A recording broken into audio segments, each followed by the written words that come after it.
दोस्तों, बहुत बार आपको ऐसा देखने को मिलता है जो ज्यादा भगवान का पूजा पाठ करता है वही सबसे ज्यादा दुखी होता है, जबकि कोई नास्तिक आदमी जो भगवान को बिल्कुल नहीं मानता, कभी पूजा पाठ नहीं करता, कभी संतों का संग नहीं करता, वह सबसे ज्यादा सुखी जीवन जीता है। यह सब चीजें देखकर कभी कभी तो ऐसा लगता है कि भगवान ही गलत है, भगवान का न्याय ही गलत है। यह कोई कहानी नहीं है, ऐसा हर किसी के साथ होता है। चलिए आज मैं आपको इसके पीछे का कारण बता देता हूँ, आखिर क्यों भगवान को मानने वाला व्यक्ति सबसे ज्यादा दुखी होता है। दोस्तों, इससे पहले आप अपने चैनल को सब्सक्राइब कर ले और अगर आप भगवान को मानते हैं तो कमेंट में जय श्री हरि जरूर लिखे। चलिए दोस्तों, आज की प्रस्तुति शुरू करते हैं। दोस्तों, एक गुरु के दो चेले थे, दोनों ही पढ़े लिखे विद्वान थे। दोनों में फर्क सिर्फ इतना था, एक भगवान को मानने वाला था और दूसरा भगवान को न मानने वाला नास्तिक था। एक ऐसा था जहाँ पर भगवान की कथा होती थी, जहाँ सत्संग होता था, जहाँ भजन होता, वहाँ दौड़ के चला जाता और भगवान की पूजा पाठ करने लगता। दूसरा शिष्य इन सब चीजों से काफी दूर था, वह शराब पान भी करता था, वेश्याओं के साथ गमन करता था, सारी बुरी आदतें दूसरे शिष्य में थी। एक दिन क्या हुआ, एक शिष्य शराब पीकर अनाप शनाप बोलते हुए रास्ते में पैदल चलते हुए अपने घर को जा रहा था। अचानक उसको रास्ते में पैसों से भरा एक बैग मिल जाता है।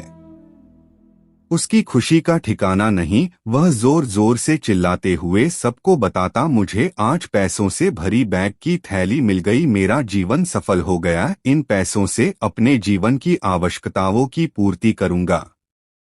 वही दूसरा मित्र मंदिर से भजन करते हुए अपने घर को जा रहा था। अचानक उसकी पैर में एक बड़ी कील चुभ जाती है, रक्त निकलने लगता है।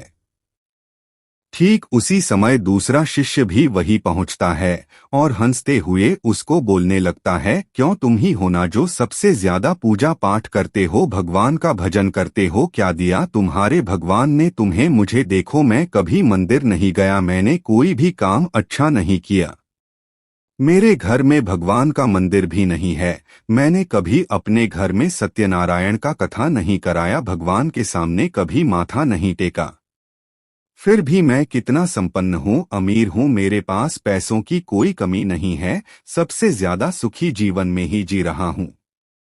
अच्छे शिष्य को उसकी बात चुभने लगी, उसने मन ही मन विचार किया, हाँ यह तो सच बोल रहा है, मैं कितना पूजा करता हूँ, मैं कितना भगवान को याद करता हूँ, फिर भी मैं इतना दुखी हूँ, और वह कुछ नहीं करता फिर भी कितना सुखी है। इतना सोचते हुए वह अपने गुरु के पास चला जाता है और यही प्रश्न गुरु से करता है। गुरुजी मुस्कुराते हुए बोले, भगवान जो करते हैं अच्छे के लिए ही करते हैं, जिसकी जैसी योग्यता होती है उसको उसी के अनुसार फल देते हैं। अब तुम्हारे प्रश्नों का उत्तर तुम जानते हो, भगवान ने तुम्हारे पैर में कील क्यों चुभाई और उसको पैसों से भरी हुई बैग क्यों मिली। सुनो, तुमने पिछले जन्म में बहुत पाप किया था, इसलिए तुम्हारी आज मौत होने वाली थी, तुम बच गए क्योंकि तुम मंदिर गए थे, तुमने भगवान की पूजा की थी, यही एक कारण है कि तुम्हारी मौत न होकर सिर्फ एक कील चुभी।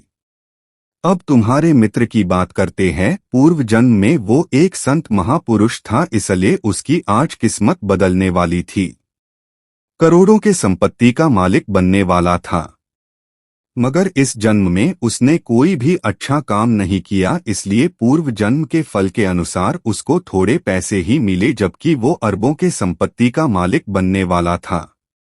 दोस्तों, भगवान को दोष देना छोड़ दो, अपने वर्तमान के समय का सदुपयोग करो, भविष्य अपने आप सुधर जाएगा।